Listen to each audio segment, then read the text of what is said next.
This content is made possible by individuals like you. Become a supporting member and access our growing library of membership courses and videos. Learn more at academyofideas.com/members. The real question is whether the brighter future is always so distant. What if it has been here for a long time already, and only our own blindness and weakness have prevented us from seeing it around us and within us, and kept us from developing it? Across the globe, a confluence of factors is destabilizing the fabric of society. Many government institutions are corrupt to the core. Many politicians are so detached from reality that they view those who want freedom as enemies. The legacy media has morphed into the propaganda arm of the government. Instead of seeking the truth, the function of these institutions is to augment state power and demonize those who dissent. To make matters worse, global economies have been ravaged by destructive government policies, and while rampant money printing has created a mirage of economic stability, this mirage is quickly giving way to an ugly reality. Politicians tell us that if we are unhappy with the way we are ruled, then we can express our displeasure at the polls or even run for office. But this is to assume that the democratic ideal is the best way to return freedom to an unfree world. This is to overlook the corrupting influence of state power. This is to forget that the massive bureaucratic class that operates many of the levers of government is not replaced through elections. And finally, this is to assume that state power is the solution to what ails society. Perhaps state power is the poison that is destroying it. A more practical solution to what ails the modern world may be to allow the dead weight of the state to collapse in on itself, as it inevitably will, and to soften the blow of this collapse through the creation of a parallel society. In this video, we are going to explore what a parallel society is, how it played a pivotal role in the fall of communism in Eastern Europe, and how the creation of a parallel society may be our best chance of returning freedom to an authoritarian world. If it proves impossible legally to compel the ruling power to change the ways it governs us, and if for various reasons those who reject this power cannot or do not wish to overthrow it by force, then the creation of an independent or alternative or parallel society is the only dignified solution. The basis for the parallel society was born in the mind of Ivan Yurus, a Czech poet and the artistic director of the rock band The Plastic People of the Universe. After members of this band were arrested in 1976 for refusing to toe the government line, Yurus called on the community of Czech artists to create music labels, publishing houses, concert halls, art expositions, and other such infrastructure that existed independently of mainstream society and outside the grasp of the communist state.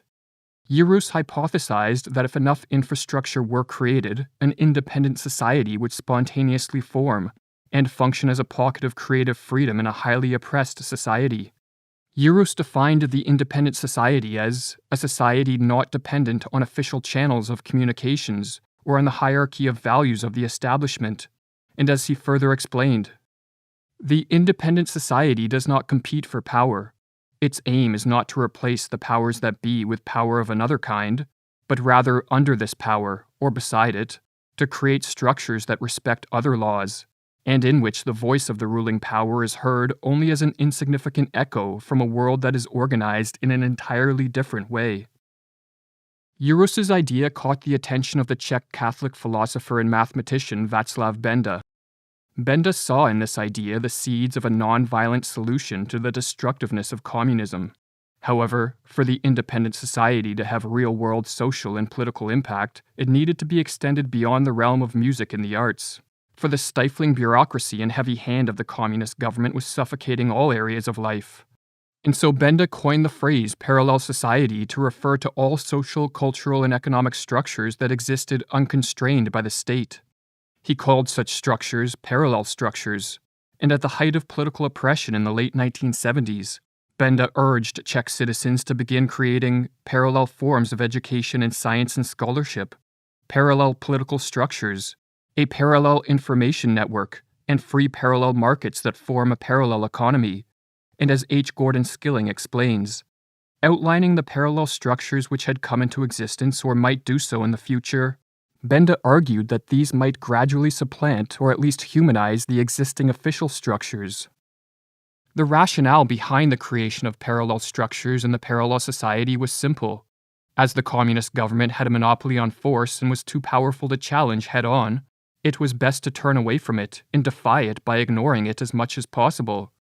Rather than trying to eliminate oppressive state structures, it was better to build up better ones that could function as alternatives or replacements to the establishment system that was in the process of dying.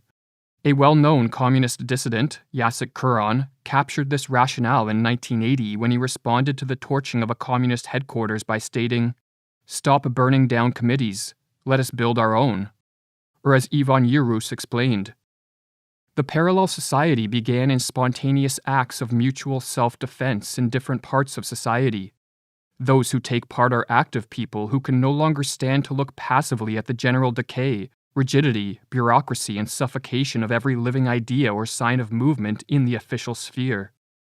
And because these people sooner or later recognized that efforts to bring about the slightest improvements in the official sphere were exercises in futility, it was only a matter of time before they said, "Why not invest our talents, abilities, goodwill, and enthusiasm into something that no one will be able to corrupt, that we will be able to decide about ourselves in the end?"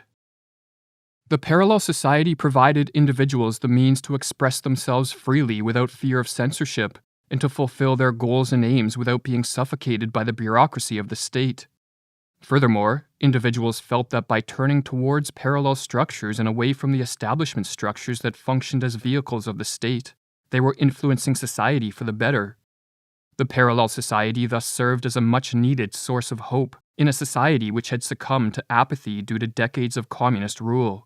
And in the latter half of the 1970s and throughout the 1980s, this hope inspired people throughout all of Eastern Europe, and the parallel society infiltrated many areas of culture and the economy. "Even my most audacious expectations have been considerably surpassed," wrote Benda in 1988. "It is no longer necessary to show that the parallel society is possible." By the late 1980s, the parallel society in Eastern Europe had become so strong, decentralized, and decoupled from the state that the communist authorities lost their grip on power. The revolution which swept through Eastern Europe in the closing months of 1989 was a spontaneous product of the massive discontent and the yearning for freedom of the peoples of those countries.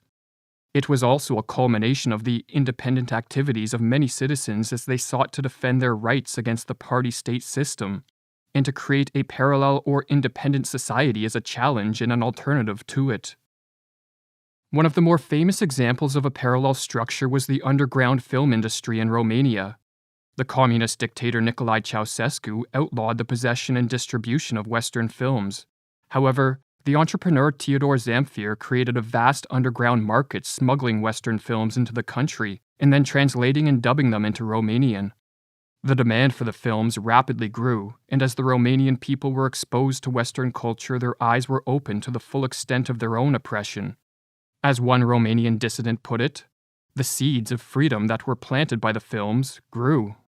Zamfir made a fortune off this parallel market, and he became one of the most powerful men in Romania. And in an interview for a 2015 documentary, Zamfir explained, "During the 1989 revolution, everybody was in the streets because they all knew there was a better life out there. How? From films." Given advances in technology and the capacity to spread information, goods, and services across the world, the potential to create a wide variety of parallel structures on both a local and global level is significantly greater today than it was in communist Eastern Europe. And so rather than passively waiting for a political savior to bring us freedom and save us from societal collapse, a more realistic strategy is to actively participate in the construction of a parallel society. We must create all kinds of independent parallel structures, that is, structures unmanipulated by totalitarian power. Contributing to the creation of a parallel society could amount to, among many possibilities, consuming independent media instead of legacy media, using alternative mediums of exchange rather than government-backed fiat currencies, using social media platforms and decentralized digital infrastructures that promote freedom of expression, or supporting local businesses rather than global corporations that further the agenda of the political establishment. It could amount to creating self-sustainable communities, conducting scientific inquiry or scholarship free of institutional pressures, or consuming and creating educational resources, art, music, or literature that pays no heed to the establishment status quo. Any action or enterprise that expands the realm of freedom while creatively circumventing censorship and top-down authoritarian or totalitarian control is a boon to the parallel society. For as Egon Bundy, one of the leading figures of the Czech underground, explained, when the activity of those who oppose the establishment becomes articulated, it will be in forms, methods, and ideas that are totally unknown, incomprehensible, and unacceptable to members of the establishment, and that is how it should be. Once a parallel society is sufficiently established, a society is no longer under the same grave danger as when it relies solely on the structures and institutions that are appendages of the tyrannical state. For if these establishment structures collapse, parallel structures will soften the blow of an economic or social breakdown. Furthermore, parallel structures cater to the authentic needs and wants of the people rather than the political class, and so they tend to be more life-promoting than the establishment structures. As parallel structures develop and solidify, more and more people will instinctively turn towards them, and as the parallel society expands, so too does the sphere of cultural, economic, and political freedom. A genuine parallel society would, by a process of metastasis, penetrate all the important social structures. And as Václav Havel further explains, the ultimate phase of this process is the situation in which the official structures simply begin withering away and dying off, to be replaced by new structures that have evolved from below and are put together in a fundamentally different way. In 1988, a year before communism in Eastern Europe collapsed, Ivan Yurus reflected on the growth of the parallel society and on the dramatic social changes that were following in the wake.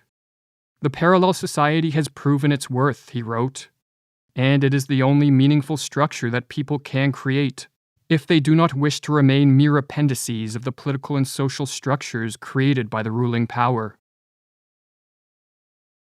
Learn more about our membership, access transcripts, and the art we use in the videos by visiting academyofideas.com.